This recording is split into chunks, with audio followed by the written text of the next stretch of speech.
and welcome to another episode of Worst Collection Ever. This is the show where we tell you about the worst comic book collection in existence, and it just happens to belong to us. I'm Jen. I'm Sean. How's it going over there? Good. My phone just went off. I heard that.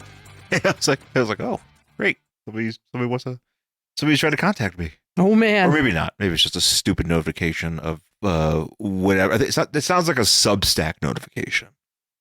They all sound the same. Your notifications. I don't know. Sometimes my Substack one sounds different than the others. Oh, to me they all sound the same. Yeah. But welcome to the podcast. Thanks for being here. Hopefully you guys celebrated Batman Day yesterday. It was yesterday. Batman Day. That was Batman Day. Why was it Batman Day? I think this is if I'm not mistaken, I think it's because this is the date that the first issue premiered or came out or whatever in 1939. The first Detective Comics yes, issue. The very first Batman hit the newsstands. Poor Detective Comics number 26. Yeah. I mean, nobody cares about that one. Fuck that one. I wonder if there was like a little like thing at the end of it. It was like, hey, get ready for next issue. We're going to fuck it all up. Batman. The Batman. People have been very excited about the Batman.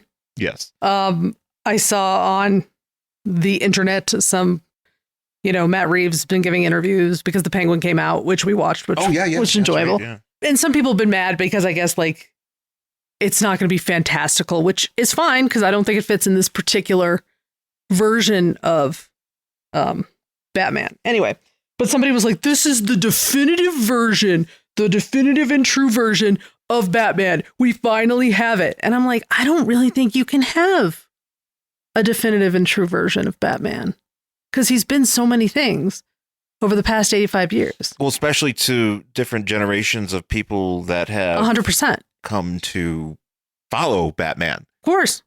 If you grew up reading Silver Age comics, this dark, gritty version is not going to be your true definitive version of Batman. But even if like you're like a Zoomer, like just depends on like the time period and your personal taste, I think. Depends on when you might jumped in. Like you might be fully all about Batman and his... You might be a Lego Batman for all we know. Might be a Lego Batman. Obviously, like Harley Quinn's probably a big part of your diet, and so but when I was getting into comics, like I didn't watch the animated series as much as you did. So you didn't watch it at all? No, I didn't watch it at all. I mean, I knew who like Harley Quinn was. Well, I know you know that, but I mean, like you didn't watch the series. I mean, we're going to have to make you watch that whole fucking series. I'm not being. Oh, I'm not saying you're adverse to it. I'm just saying like we're going to have to actually like actively sit down and watch it. Yeah.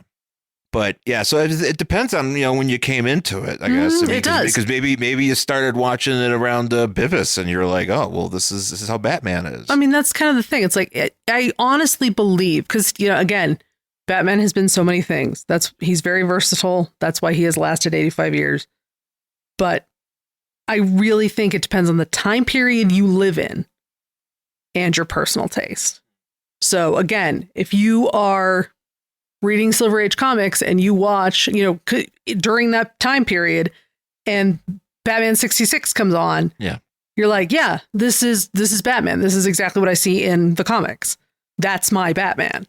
So or maybe you're, fully into Batman Forever, Yeah, 100%. Like, or Batman and Robin and like, Bane and, you're in the Nightfall series and all that stuff. Whatever it is, I really just think it depends on where you happen to fall in the time period. I don't think I really have a definitive Batman. I just kind of like as long as he's doing the same thing, and that's usually the ongoing deal. Like I know there's been obviously, offshoots, deviations from that. Yeah. And then obviously I'm not just talking about the offshoots or like the alternate universe things. Like you're telling me about Absolute Batman. Yeah. Which is something I didn't really know. I have no interest in Absolute Batman. I'm sorry. Yeah. So, but that's basic. But that's not like current Batman as he is in the comics. But then like you have stuff like I remember popping in around like Batman, or not Batman, but like Dark Knight's Metal and like how that affect, the Batman Who Laughs or whatever. And it's like, well, okay, so that's a thing. But but the general gist is that Batman he's a crime guy, and Oh, he yeah, handles no. a lot of that shit. That core part of him never changes. He investigates crime. He is, out there, his parents killed, whatever, blah, blah, blah. That sort of thing never changes, but it's just kind of like the vibe, the feeling of the Batman, the dark, gritty Batman didn't fit in the 70s. You know what I mean? Like that sort of thing, because he, obviously it changes with the time period. Yeah, no, of course. I mean, it changes with the times and the vibes and whatever people want. And I'm sure if I read a bunch of Batman comics in the past decade, there'd be a lot of shit going on with like cell phones and. Oh yeah, 100%. Because I mean, it's also like, I think for me personally, I have my version of Batman that I have in my head is a combination of Tim Burton's Batman, a huge fucking helping of the animated series. You got those Arkham City games, and then you've got comics thrown in there. And it's all mixed together into what I have created in my head as the definitive version of Batman, but it's not the same for everybody else. Right, of course. Like, this is mine. It doesn't mean like the guy sitting next to me has the same idea. You know what I mean? That's why I think there can never be a definitive version of Batman. I don't think. I mean, yeah, for me, like, which is fine. I would probably say, it's the Burton Batman, the 89 Batman, and then like the 93, 94, like that kind of time when I was really into DC. Right. So that's really the Batman, I dig with. But then again, I read, this is the Silver Age stuff that my dad has. Oh, yeah. I love that Silver and Bronze Age shit, too. That all goes in there as well, even though like it doesn't really fit in with my like idea of Batman. I still love that stuff. So, yeah, we did that. It was Batman Day. We actually went to a comic book store and we spent money. Oh, well, we went to the Hall of Justice here in where we live. Jen hasn't been in there since they expanded because it's nice. They used to be this, there's like a plot, like a little shopping area or like a storefront or whatever. And they used to have like a small corner of it. And then I think one of those tenants moved out. So they just took over like the biggest part of it. It's nice. And it's really big. It's one of those stores that, and I'm not. And well organized. Yeah. And clean. Also important. Very clean. Yeah. Very, very nicely lit. Because I've been in some that are not that nice. No, that's good. It's good. It's like like we always go to the Comic Bug in, Manhattan Beach. And that place was always nice and clean. And, it was well lit. And, I mean, not saying it has to be definitively well lit, but I do like it when it's a big storefront, so there's a lot of light coming in, and they have a lot of a lot going on there. Yeah, and they have a really good selection of books, and everything's well spread out. I think that's one. Granted, they have so much space, so they're trying to fill it. I haven't really dug into like the back issue situation of things. It's interesting the way that some of the stuff is kind of placed on like the actual racks, like the back issue things. It's just weird. Weird. They did something interesting because, usually when you go into a comic book store, there's like a little, maybe a box and a half of sets, right? Yeah. They seem to have done it so it's literally all the display there by the front. Yeah. Is just set. And then it's over at the other side too. So they just have all these sets everywhere. Yeah. And then they have the back issues, which I didn't look at. Yeah. And then they have a bunch of toys. And their graphic novels they're just alphabetized, so it's not Marvel, DC, Indie. It's literally just alphabetized. No, me too. Yeah. But it's all alphabetized. Then they have like a wall and a half of like new comics, just all sorts of shit. And it's also one of those stores that is like the owner or whoever, whatever. They have a lot of stuff and they're really proud to show that off. So there's a lot of, I guess you would say, graded books that are up on the higher parts of things and like in the shadow boxes and some really interesting stuff. It's not like Mile High where they have like literal like relics, comic books that are just there, but they have some stuff down. You're just like, oh man, if you're living in a town like we do and you're just like and you're a collector and you want to make some big boy purchases, you could go there and get some really cool stuff. So and like they have like some superpowers, Kenner superpowers figures on card, which I actually, one of the times I went there, when they first kind of expanded it, I went in there and they had a big, somebody was selling those to them, or somebody just came in and they're just, I was like, oh, that's so cool.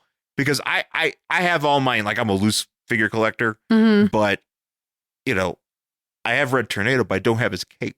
Oh, and I want his cape. Yes, I want Dr. Fate's cape.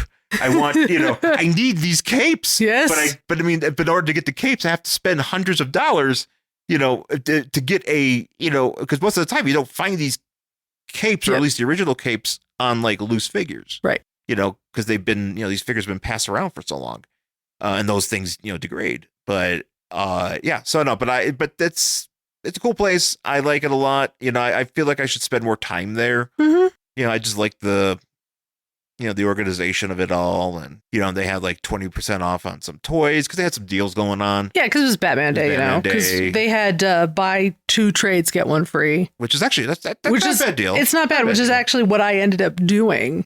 Well, tell us about some of these trades you bought. So I'm looking at them right here. All right. So I bought, which I've been planning to get for a while, the Justice League's Elseworld trade number 1. Volume 1. Which I'm looking at the spine of it, and it's just this really bearded Superman. Which I love Elseworld stuff. So I've wanted this one. There's a Batman one. I want a Superman one.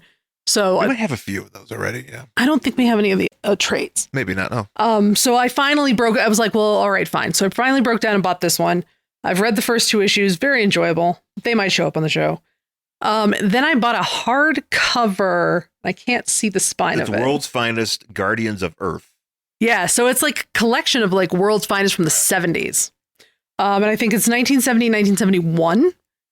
And which is exciting. I love World's Finest. So it collects World's Finest from 198 to 214, which is actually awesome. The perfect time period for me. Yeah, it's Superman and Batman, but it's also like a lot of, you know, people showing up. I think I saw Green Lantern in there somewhere. Well, the cover is it's this really cool cover, and I think I might actually have the physical. Oh yeah, because it's got Dr. Fate on it. Yeah, it's like Dr. Fate being like, let the battle for Earth begin, and it's Superman and Green Lantern about to crash into each other. Yeah. It's like Denny O'Neil and Len Wein. But Dick Dillon. So you got this is some good ass DC. That's a banger. This is good ass Bronze Age. And I didn't even know they made this like volume of collected World's Finest. It's just a random collection. It's just like a random collection, but I'm like, all right, awesome. You know, yes, it's Batman right here. I don't know what's going on there. But I'm just like, yes, it's expensive, but honestly, like, that's fine. No, this is a good purchase. I thought it was a good buy.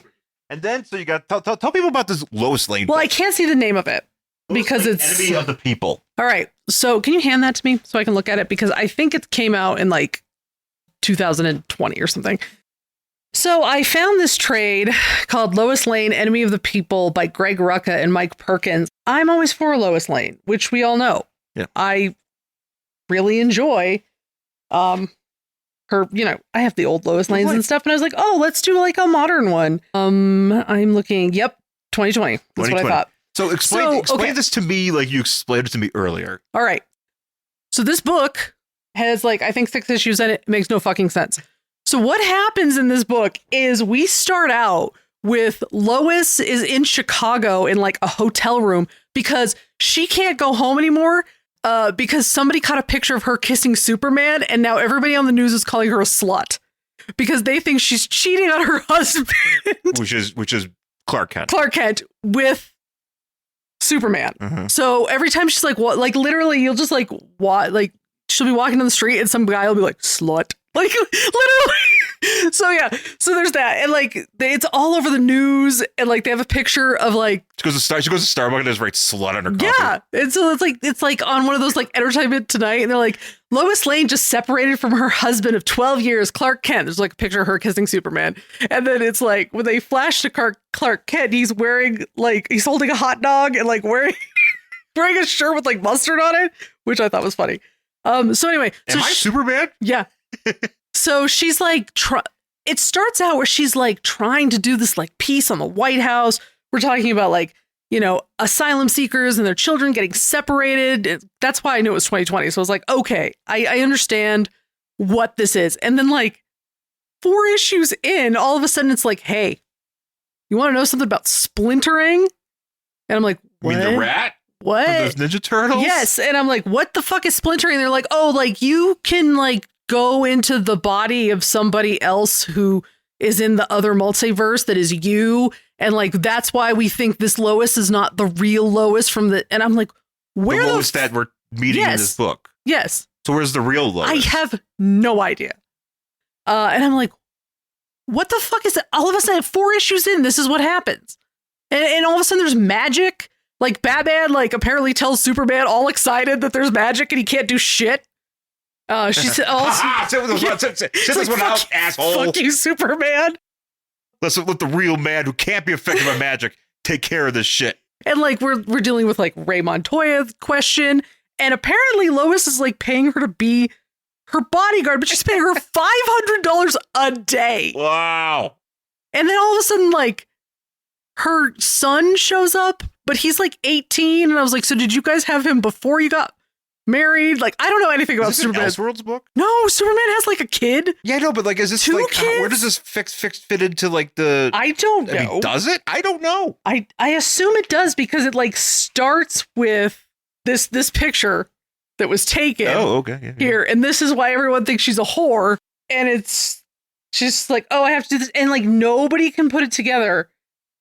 That like not even the question can put it together that fucking Superman, who shows up on her balcony every goddamn night in Chicago, and the question's just like, I can't believe you're still cheating on your husband. That's why. And I'm like, no, put it together. God damn it, you're the question. You're a detective. Nobody gives a fuck that Superman was banging a married woman, obviously, because he's a man. But everybody cares that she's a slut and she's cheating on Clark. But it also doesn't make any sense because every time like her and Clark are around each other, they're like lovey-dovey. I'm like, so if she's cheating on him, he wouldn't be acting this way because he knows it. But should Clark be more concerned that his identity is getting? No, he doesn't seem to. He literally does not seem to get it. Okay. And nobody gets it, but nobody understands. Nobody knows it's him, and nobody's putting it together. Wow. Yeah, you're telling me about this. Magic, this and there's a nun, and I think Dr. Midnight, but maybe not. And there's also a Skull Lady. Oh, that's right. Kiss of Death, I think her name is. Death Kiss, something like that. She's basically like a lady with a lady body, but like she has this... A lady with a lady body. Okay, imagine a sexy lady body. Okay. All right, and she's like all hot and stuff, but her head is just a skull. And then for some reason on her forehead is a movie, The print. Monster Club with Vincent Price. Or not Vincent Price. No, wait. Yeah, no, it's right. Yeah, Vincent Price. Yeah.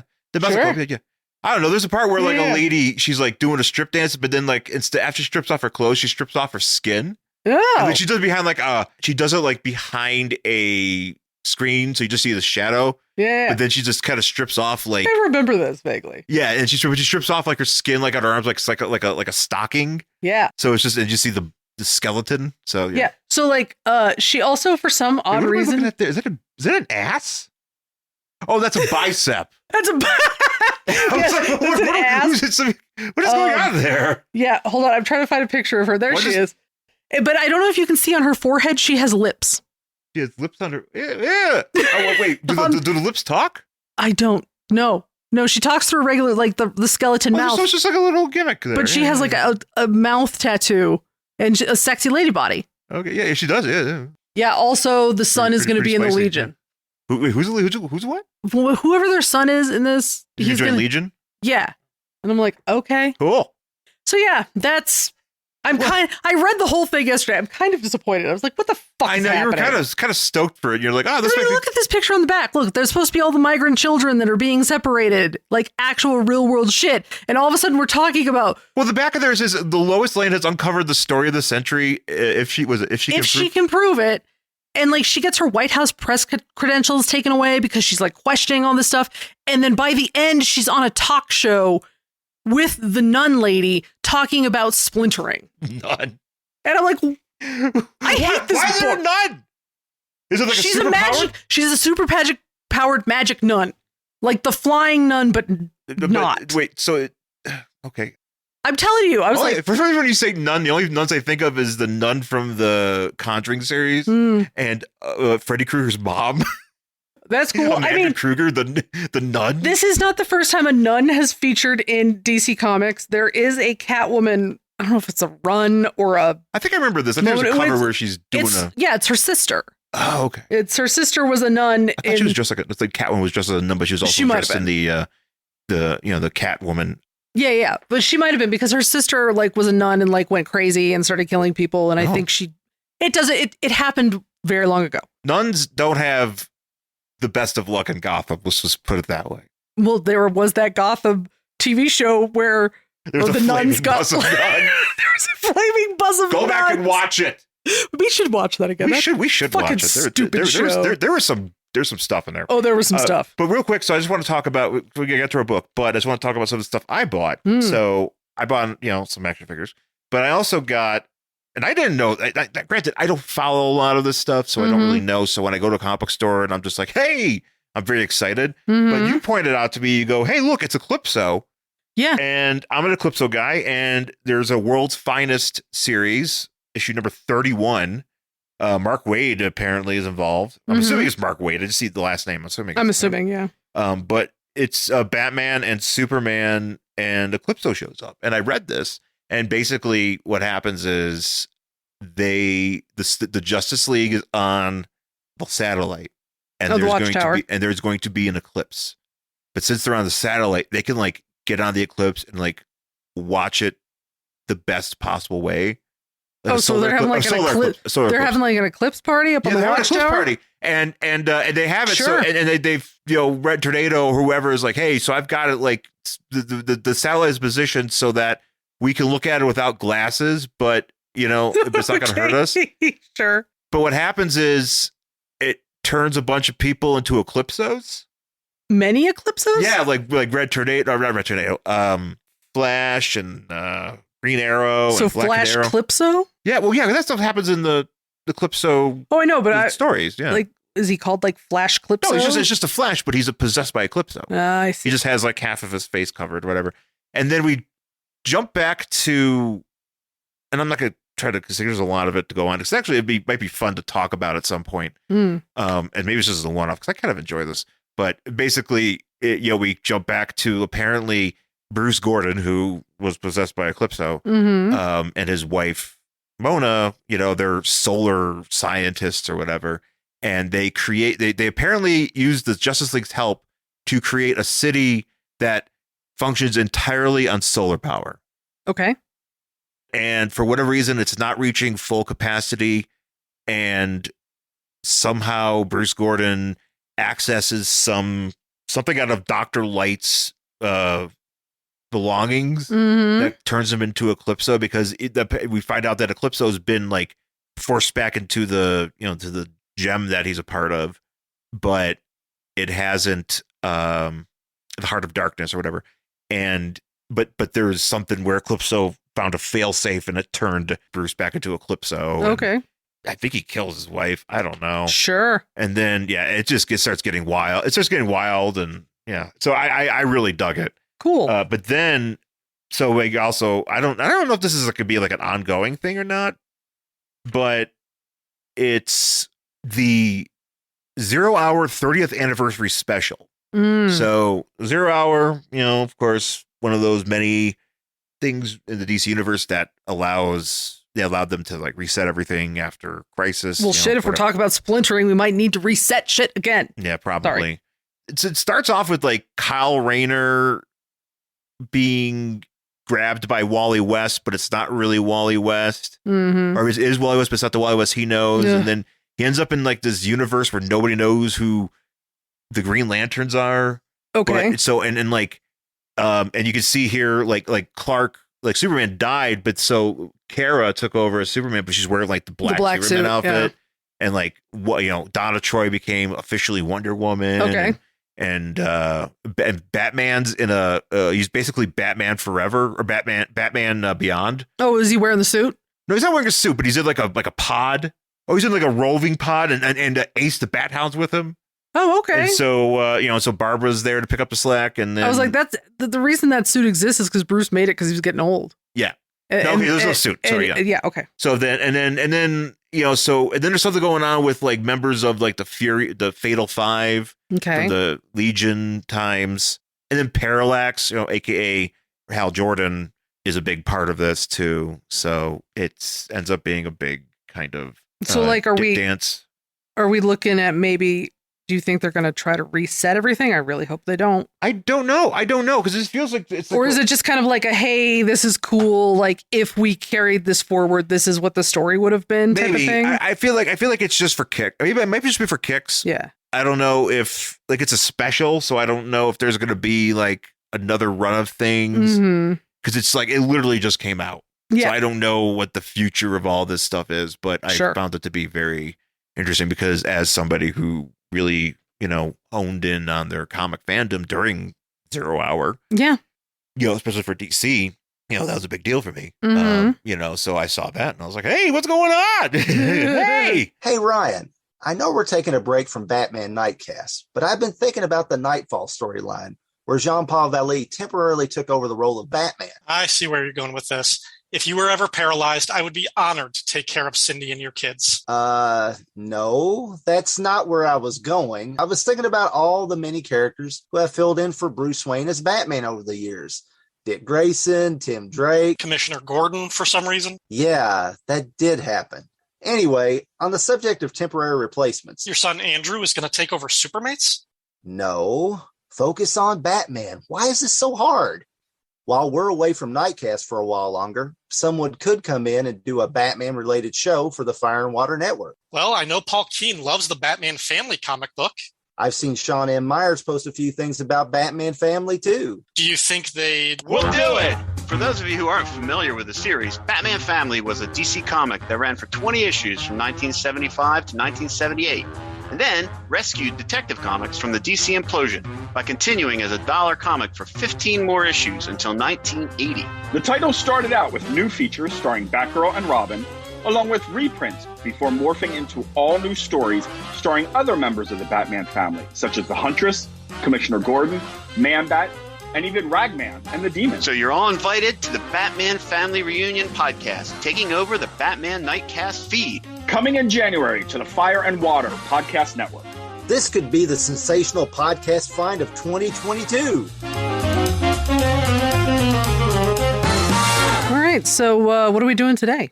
So today we're going to wrap up the Silver Surfer run that we're doing. So the book I have is the Marvel Masterworks Volume 1 Silver Surfer collection, but we're only doing the first 3 issues. We'll come back to the other 4, the 3 afterwards, but we're going to cover the next issue, which is, and I just realized it's actually in the book. I don't have to actually look at my iPad. Oh, good. Silver Surfer number 3, December 1968, The Power and the Prize. So we left off last issue with Silver Surfer. There was that girl. Yeah, so that he'd put in stasis. There was a girl that he was on the Badoon ship, and the Badoon, there's a girl that they captured, and the girl, was hit with a ray of like a laser or whatever. So he put her in some sort of stasis, and he went to go and like help her, but then they were like, "No, you have murdered this girl." Yeah, the government got all freaked out. So she's in the hospital. But the cover though is Silver Surfer. And he is flying towards a giant Mephisto, because this is, again, we mentioned last week, Mephisto's debut. Mephisto has been around, so this is 68. So he's been around over 50 years. Wow. Was he 68? So 30. So yeah, 50 years. Yeah. 50 some odd years. He's been a long time, but we don't have a Mephisto day. We do not have a Mephisto day. We should have a Mephisto day, but he still has that. I was just looking to see what he looks like today. Are you looking it up? Yeah, and he kind of. I was like, do they ever change his hair? Because he's got that like kind of balding with the thing in the middle. He's got the widow's peak, but then all of his hair is kind of like he's got these weird these flyaways or whatever. Yeah, no, he still looks that way. Yeah, he's all you can't looks that way. You can't mess with the classic. Yep. So he's flying. So Silver Surfer is flying towards him. And then Mephisto is holding Shalabal. Yes. So we start off with Silver Surfer. He's in this girl has been taken to some sort of medical facility.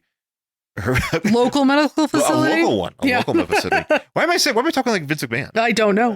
A hospital. A hospital. There you go. A hospital. Mm-hmm. He's back and he's like, hey, so this girl was kind of dying, and like I should probably like If I give her some like energy, she'll live. I'll give her some energy and live. So keep that in mind. Yeah. Because we're going to see that. And so he comes in and everybody starts freaking out. And they think he's there to like finish off this girl. The nurse is like, you inhuman monster. In fairness to the people in this book, this silver guy on a surfboard just showed up. And you don't know his intentions. The last time you saw him, he was like shooting laser beams in the middle of a city. Yeah. We don't know exactly what he wants. Like if he's on the level, and they think he killed this poor girl. Yeah, they think he's responsible. So he's back to like finish the job, and he's like offended that people are upset. Well, he doesn't like he's trying to. I think he's doing everything wrong. Yes, and he's having a hard time. Like he say he's. And I think a lot of times people just don't want to hear him out. But I can understand why they don't want to hear him out. But yeah. he's instead of just leaving well enough alone, he just keeps, finding ways to make himself worse. He doesn't make it any better in this book. Let's just say that. Because he zaps the girl and then she's awake and they're like. Well, this is actually, I love it. Really like it because they get away from her and the police got these like big cannons for some reason. Like crazy like energy guns or something. Yeah, which I've never seen them. And they're just shooting them off at this hospital too. Oh yeah, in the hospital room, like where the girl is. This is not a very big room. But there's a part where Surfer just gets like fed up. He just goes, fine, zap. And he just hits this girl with a bunch of energy. Yeah. And the nurse is like, no. And it's obviously he's helping her, but he's just like, fuck it. Pow. Yeah. And so, and the nurse or the cops calls him, he goes, you rotten killer. Yeah. I've never heard those two words together, and it sounds great. It's fun. That's a great combo. How come nobody's ever said you rotten killer? They should. They zap him, and the girl's coming too. He's like, all right, you know what? Y'all fucked up. Yeah, because he's like lamenting. He's like, must I always save you even though you are not grateful? Like it's basically like a parent yelling at their child. He kind of refers a lot to Earth as a child, humanity as children. Of his children, because he's like there. But at the same time, I'm like, dude, when you started out this whole thing, you were upset because your planet didn't do any of this shit. Yeah. And you were bored. So make up your fucking mind. Yeah. So anyway, he like goes into space. Uh-huh. And he's like, I'm going to teach these motherfuckers a lesson. And he uses his like cosmic energy thing to like turn off everything. It's basically like a giant EMP. He does like a giant EMP. Somehow he's able to do it worldwide. Yes. Which is crazy. That's crazy. I mean, the power of cosmic, I always underestimate it. That it basically can do everything. Maybe not everything, but it's real. It's not, you don't fuck with it. Right. And Surfer, like there should be every reason for him to be feared, and I can understand again as a human, and like all you see this guy doing is just chaos. Yeah. So he's doing an EMP on the world. Yeah. It's unbelievable though. Unbelievable. Oh, it's EMF. Yeah. I was like, wait, that's an EMP. There's EMPD. That's a rap group, but I don't know their songs. So, yeah. And so we get like around the world, the Russians are trying to launch a Sputnik and that's not working. And then there's like a boat. There's a boat. And it's like, I think Poseidon is happening. We just watched that remake movie. Yeah. And those people are fucked. There's somebody, I don't know what was going on here, but the communication, I just like this panicking guy in the background. He's got like it's that typical, like, I got both hands on knobs. Tried real hard. And so, and all the lights go out and somebody's like, the city has become a tomb. Yeah. We're lost. It's the end of the world. Yeah. True. Yeah. I guess, yeah. I can't, if that ever happens here, I'll have to be like, the city's a tomb. What if we get some huge EMP and then we have no power anymore? No. Maybe if the power just goes out in our house during a thunderstorm, I'm just gonna yell, "The house is a tomb!" Oh man, we should have done that when somebody hit the power box down the street. The street is a tomb. The street is a tomb. But then we jump to Mephisto. We don't see him yet, but Mephisto he's telling one of his ghouls or whatever Monstar guys to prepare the mystic vapors. Which is basically his television. Okay. Because he watches like kind of what's been going on, because I think Is he in a dimension? Is he in hell? Where is Mephisto? So Mephisto is basically, I said the word basically a lot. Hmm. Mephisto is the analogy of the devil. Yeah. But he's not Hellstorm's dad. Right. He's just a devil-like guy. And he's in like some sort of dimension where devil things happen. I guess that's the best way to kind of put that. All right. The big thing is that Mephisto's like, Earth is like my biggest customer. Yes, because that's where he like gets people to like serve him. Yeah, he gets like, that's where the most evil comes from. Yeah, well, from Earth. I mean, fair. And he's not wrong. He senses this on Earth, so he's like, I need to watch my vapor TV to see what's going on because I need new servants. Yeah, because he gets this vibe that there's a bunch of stuff going on with this EMP, whatever, all this chaos is going on, and the Surfer is responsible. Apparently, no other heroes, nobody else exists. The Avengers. This is my favorite part about reading these books, where it's just like all those other heroes that exist, they don't exist right now. Spider-Man is just taking a shit. Yeah, sure. He's just like, I'm in the toilet. I can't see. The toilet's a tomb. It's too dark for Spider-Man. Yeah, but Mephisto's just like, nah, like this guy's stepping on my turf. Yeah. He sees Surfer. He's like, nah, man. Yeah. It ain't happening. Nope. I'm about to take care of this. I'm taking this down. He somehow gets into Surfer's history, like he maybe does like devil internet search. Yeah, and internet before internet. He finds out, it's like, oh, Silver Surfer used to be Norrin Rad, the ex-girlfriend, Shallow Ball or whatever. I do like him just going, thus Mephisto departs, and he just kind of like fades out or just varps, like kind of bamfs out of there. Yeah, and he goes to whatever planet he's from. I can't remember. Zenla. Yeah, and he's like, and of course, Shallow Ball is still sad.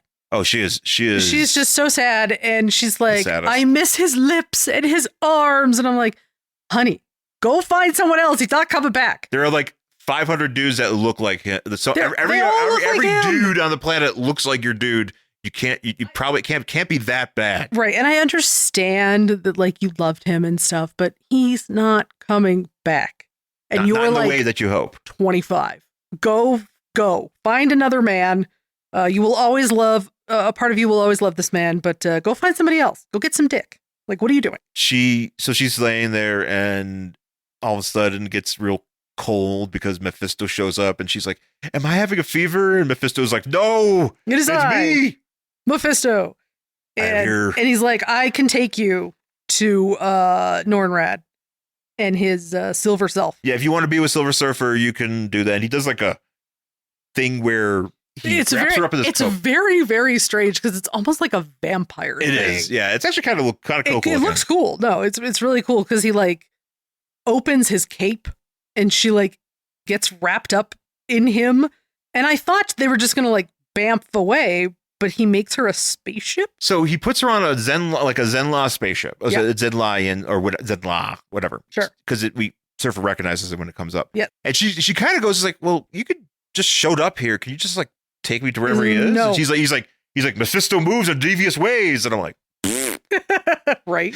I can only, I left my Bamf powers. My Bamf keys at home. Yeah. We got to do this. We got to go on a ship, and now we're going to fly to Earth. So now, what's her fate?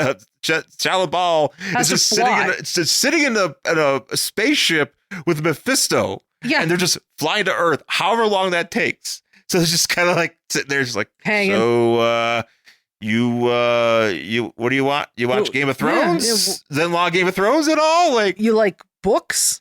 So you've been to that? And what kind of restaurants you got where you're from? Yeah. It's like, we just eat newts and people hearts. Sure, yeah. Oh, that sounds great. Yeah. Oh, wow.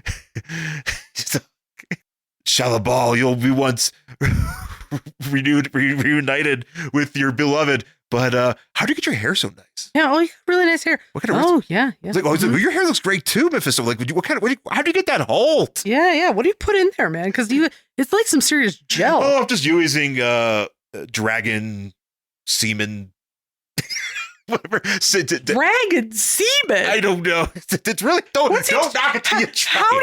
What do you do? Jack off a dragon? Is this like something about Mary with dragons? Yes, like, yeah, I regretted it the minute I said it. As you should. So he flies. So we got back to Surfer. Yeah. He's on the Earth, and he's like, man, I did something pretty nasty. Yeah. I could undo it, though. Yeah. And so he does. And then everybody's like, oh, wait, it's going away like a bad dream. And I'm like, oh, okay. But then there's a spaceship coming, and so they recognize the whatever the military recognizes the spaceship coming in. And they're like, shoot it down. Like, shoot it down, and then Surfer sees the spaceship, and he's like, oh, that's one of my spaceships. So maybe somebody's coming to say hi, you know? And he's like, oh, no, they're shooting it down. So he has to, like, destroy the ship, I think. That's he shoots the missiles down. The missiles. So he shoots the missiles down. He can't he misses everywhere like at once. Yeah.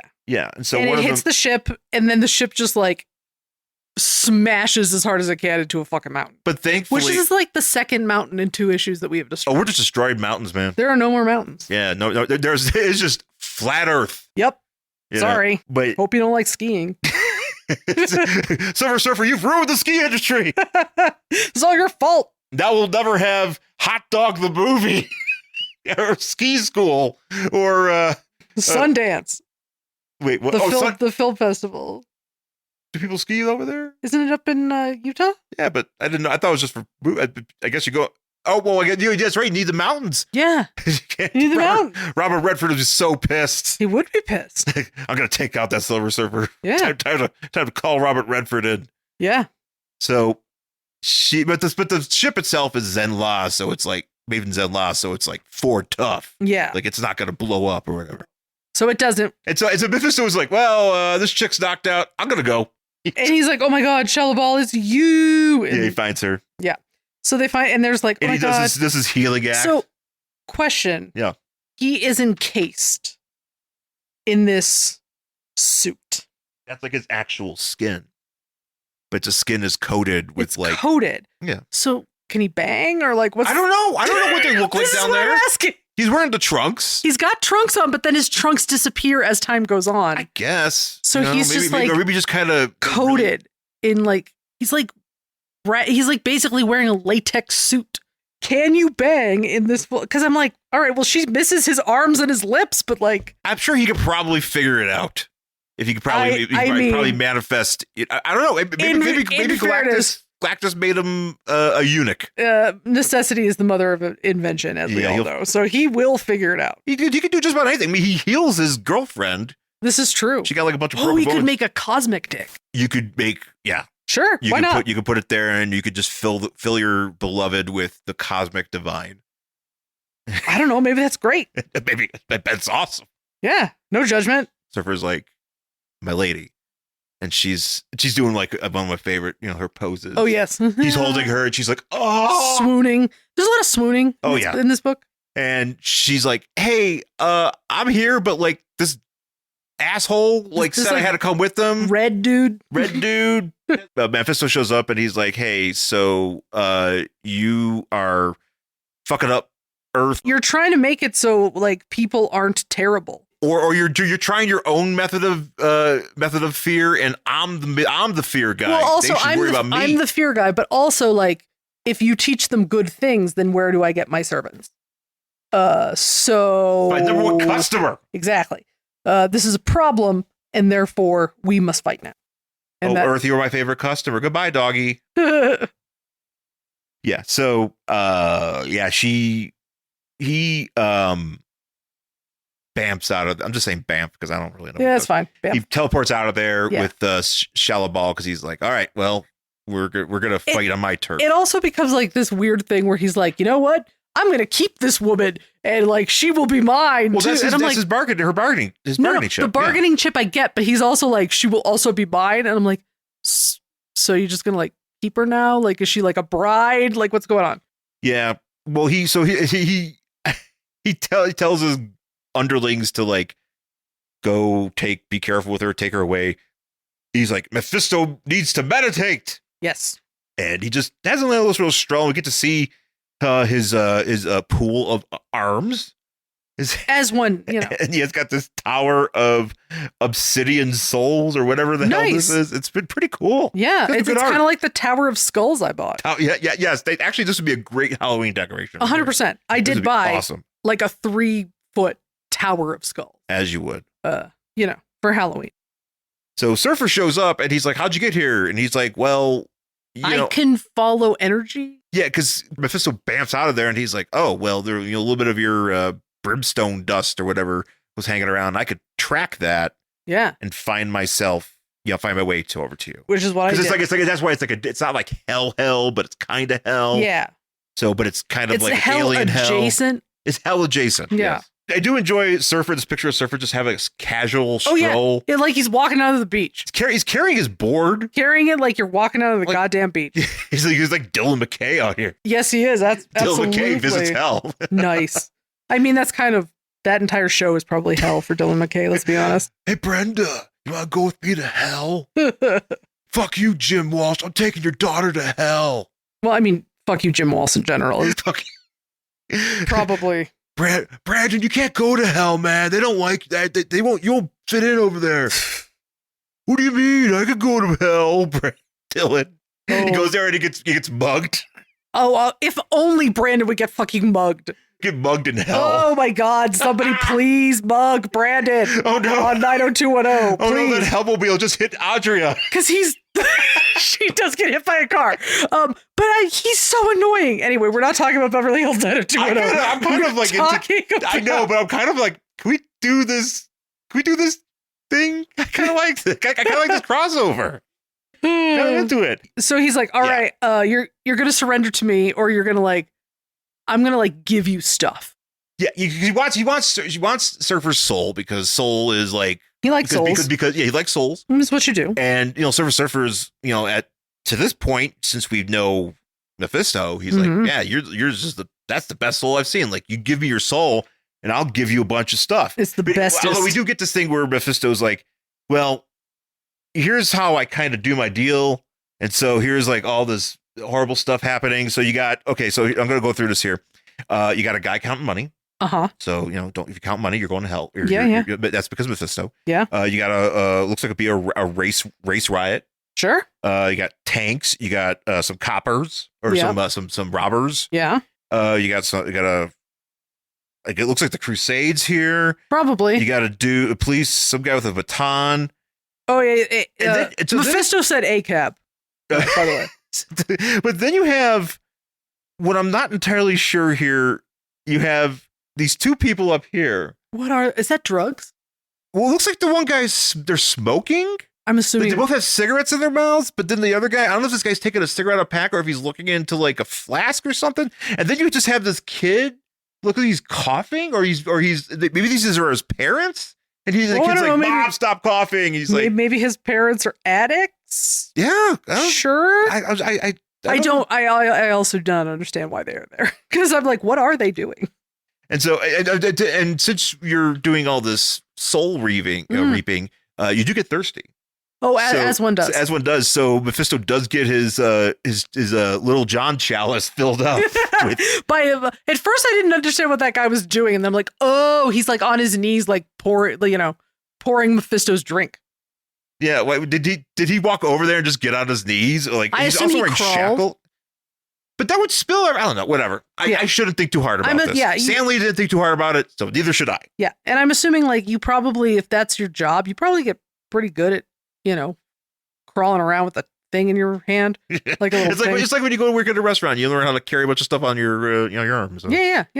So he's like, well, okay, well, I'm going to give you a bunch of cool shit, and so check this out. So first things first, look at all these look at all this treasure. Yeah, he's like, you want some treasure? And Silver Surface is like, where'd that come from? He's like, oh, I just thought about it. It's a stray thought.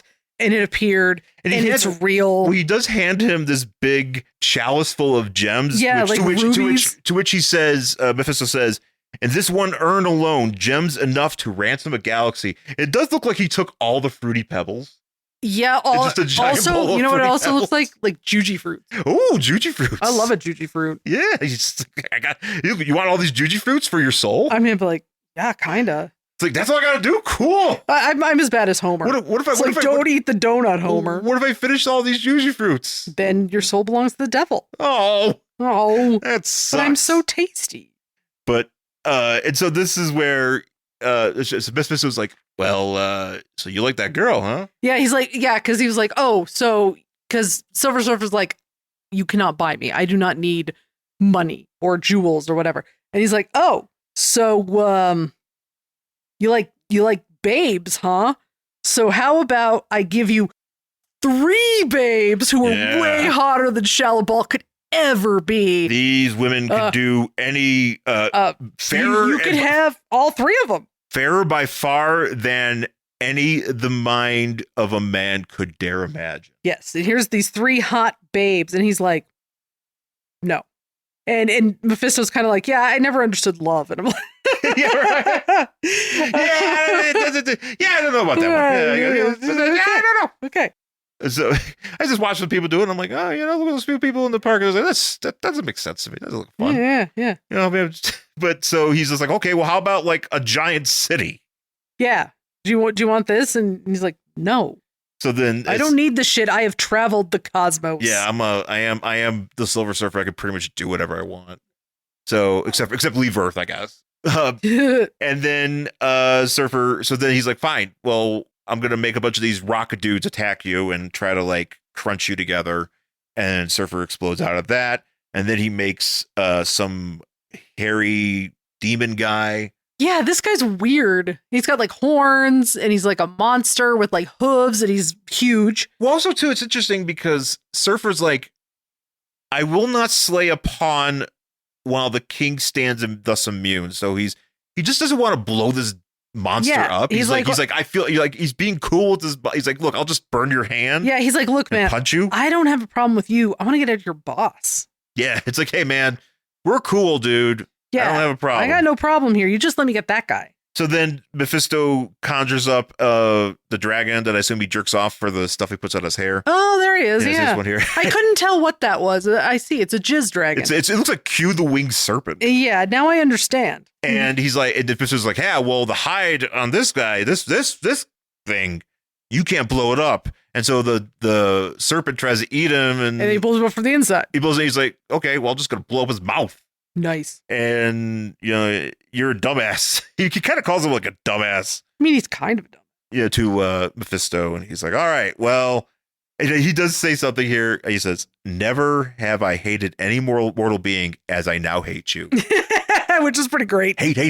Mephisto would be a great part of the haters ball. 100%. I saw what you posted. I posted. When you put that up. It was very funny. I put something to the effect of Drew McIntyre versus CM Punk in one comic book panel. 100%. So, and that's basically it. Drew McIntyre just hates CM Punk, and you know what? He's right. I'm trying to imagine Mephisto at the haters ball. Yeah. He blows that guy up, and then is this where we get like Shallowball on like a tower? Well, he does a thing real quick where he tries to cover the Surfer in some sort of like ink thing, and he's like, I could just like destroy you, but I still want your soul. So what I'm gonna do is I'm gonna make you as tiny as possible. This is very funny. I'm gonna make you as tiny as possible, and I'm gonna shove you into my forehead. To my forehead. So you're gonna be tiny, and I'm gonna shove you in my forehead, and then Silver Surfer's like, and you're trapped in like the labyrinth of my mind. And then Silver Surfer's like, but Silver Surfer's got too good of a heart. He's got too good of a heart. So he gets like expelled from his mind. He's got too strong of a will. He's too good of a person. And Mephisto's like, yeah, gross. Gotta get out of here. So within my brain, his accursed purity did pain me like a canker. Ouch.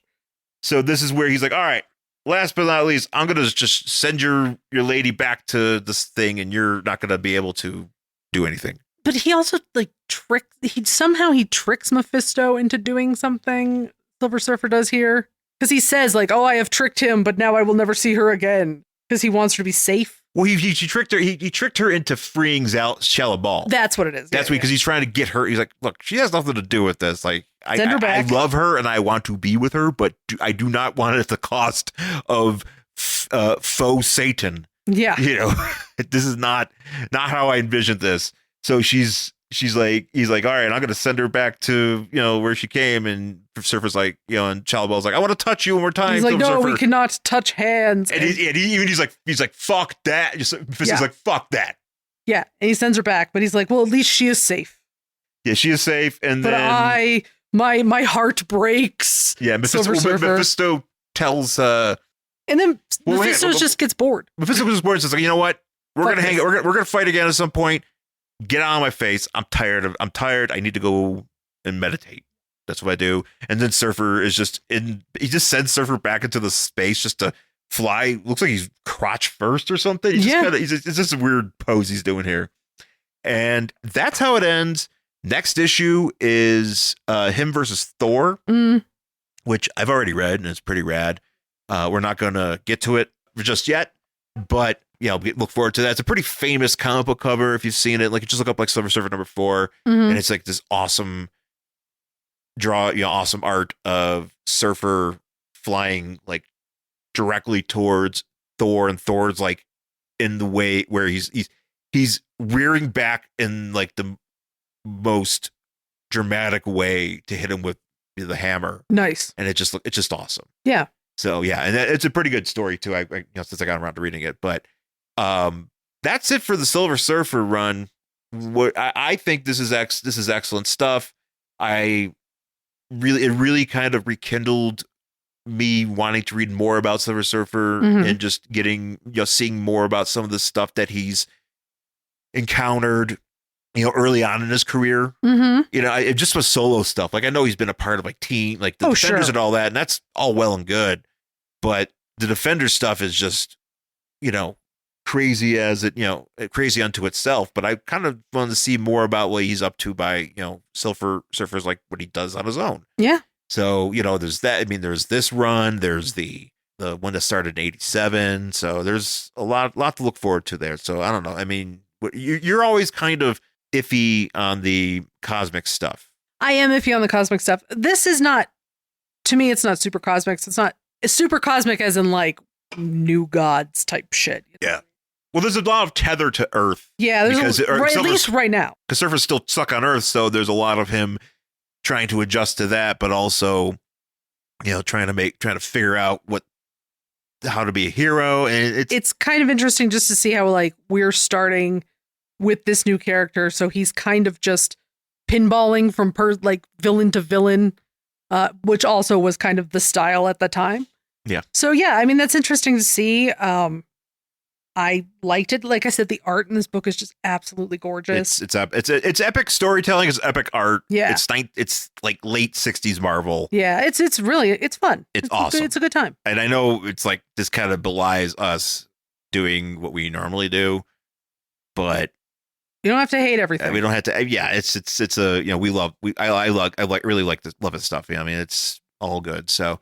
That's going to wrap it up for this week's show. Thanks for listening. Find us on our social medias. Please rate and review this podcast anywhere you get it. So Apple Podcasts, Spotify, whatever podcatcher you use. There's so many of them out there. If we're not on something you like to use, then, let us know. Also, please find us on YouTube. The Angry Hero 79 channel is my channel, but if you can also, that's where you can find the playlist for the podcast that comes out every week. It's pretty much my only upload on there anyways these days. So yeah. But yeah, you can check out the full podcast episodes on YouTube. And that's just going to be it. So thanks again for listening, and we'll talk again next time. Bye.